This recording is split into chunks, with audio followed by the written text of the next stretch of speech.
Every Sunday, my mother brings home-cooked meals filled with love, but week after week, I discover that my wife secretly throws them all away. What painful truth lies behind her quiet betrayal? Before we begin, don't forget to subscribe and let us know in the comments where you're watching from. My mother has always cooked with her soul. Her hands, though wrinkled and veined, carry the weight of recipes passed through generations. Every Sunday, she drives across town to bring me and my wife a steaming pot of her famous beef stew or homemade apple pie that smells like childhood summers. Eat together, she always says, her voice a soft hymn of care. It's my way of staying close. My wife, Eleanor, would smile and take the containers with practiced gratitude. Thank you, Mrs. Whitmore, this looks amazing. But I noticed something, like a whisper, behind a curtain. The food always disappeared, not a morsel left in the fridge. No leftovers, no containers, nothing. Did you finish Mom's stew already? I asked once. Eleanor, without looking up from her phone, said, it was so good, I couldn't stop. I believed her, for a while, but the pattern persisted. Every Sunday, food came. Every Sunday night, gone, and I never tasted a spoonful. Then came the night when I found the pie tin still warm in the trash, uneaten. A sour curiosity grew in my chest. I didn't want to distrust loved Eleanor. Her laugh was a kind of music, and when we danced in the kitchen, I believed we were poetry in motion. Still, I bought a hidden camera, just one, installed it quietly above the pantry, aimed toward the kitchen counter. The footage sat untouched on my laptop for a week. Then one rainy Friday evening, I opened the file. I watched. Sunday, 11:42 a.m., Mom walked in, kissed my cheek, handed Eleanor the casero las 11:44 alto m. Eleanor waited until my mother left. 11:46 a.m. she opened the lid, peered in her face, unreadable. Then, with ritual-like precision, she scraped it into the trash. Every spoonful, not even a taste. I felt a hollowness in my ribs. The next clip, she opened the fridge, pulled out the soup Mom had brought last week, still untouched. Into the trash it went. Again. My throat closed up. It wasn't just waste, it was rejection. A quiet, cold betrayal. I waited until she came home that night. Did you eat the stew today? I asked gently. She smiled, washed her hands. I did. So good. Your mom's amazing. I nodded. That smile, God, it had fooled me for 5 years. Eleanor, I said slowly, why do you throw it all away? Her body stilled. Her hands, still wet, trembled. She turned, eyes sharp. What are you talking about? I showed her the video. She watched in silence. Then came the sigh, deep, ancient, because, she whispered, voice shaking. It reminds me of everything I didn't have. I blinked. I grew up on stale cereal and canned beans.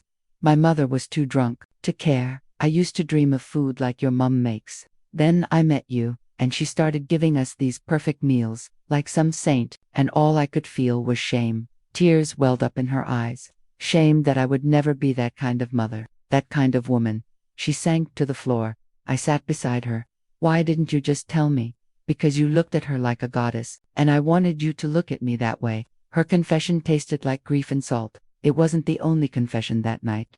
We sat there for hours, our backs against the kitchen cabinets, legs stretched on cold tile.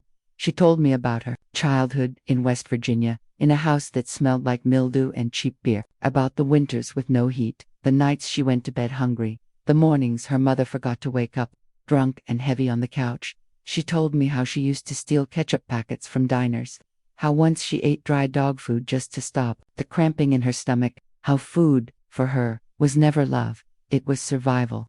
So when your mom shows up with all that care and comfort, she said, I don't know how to receive it. It doesn't feel safe. It feels like a reminder that I come from nothing. I reached for her hand. It was ice. You don't come from nothing, Elle. You've built a life. You have me. You have this home. But I still feel like I'm pretending. The next morning, we woke in silence. The air between us held the weight of truth. That Sunday, I asked my mother to stay for lunch. Oh, she said, surprised. Eleanor won't mind. We want to eat together, as a family. My mother beamed. We set the table. Eleanor moved quietly, her hands trembling as she placed the bowls. My mother ladled out stew, humming softly. Eleanor sat, picked up a spoon, and hesitated. Then she took a bite. The room held its breath. She closed her eyes and nodded. My mother smiled. It's the time, isn't it? That's the secret. Tears welled in Eleanor's eyes. It tastes like nothing I've ever known. That night, she cried in my arms, but this time, the tears were warm. We started therapy. A soft-voiced woman named Karen helped us walk through the garden of Eleanor's memories, the ones overgrown with weeds. She helped Eleanor speak to the child inside her, the hungry, frightened girl who never felt safe. We went once a week. Sometimes Eleanor went alone. Other times, we sat hand in hand on that little couch with the ticking clock. Karen encouraged Eleanor to try cooking. Cook with your hands, with your memory, not your fear, she said. One Thursday evening, I came home to the smell of garlic and butter. Eleanor stood in the kitchen, apron dusted with flour. She was crying again but smiling. It's just pasta, she said, almost apologetically. It's more than that. It was the first time she'd cooked since we married. My mother joined us for dinner that weekend. The two women sat across from each other, exchanging recipes. I watched them laugh. Not perfectly, but honestly. Months passed. We healed in small ways, quiet ways. Eleanor planted herbs in the kitchen window. My mother brought over cookbooks. They began texting each other. And one day, Eleanor invited her over to cook together. I stood back as they stirred and seasoned. My mother's hands over Eleanor's, guiding her through the motions. Like this, she said, shaping a dumpling. Let the dough feel you. Eleanor's laugh was music again. I sometimes think about that hidden camera, the act of mistrust, the dark suspicion that led me to uncover something deeper than deceit, pain, unspoken, and the slow, patient work of repair. Now, every Sunday we eat together, not just food, but memory, family, forgiveness. And sometimes, when Eleanor serves my mother's pie, her eyes meet mine across the table. It's not shame I see anymore, it's peace.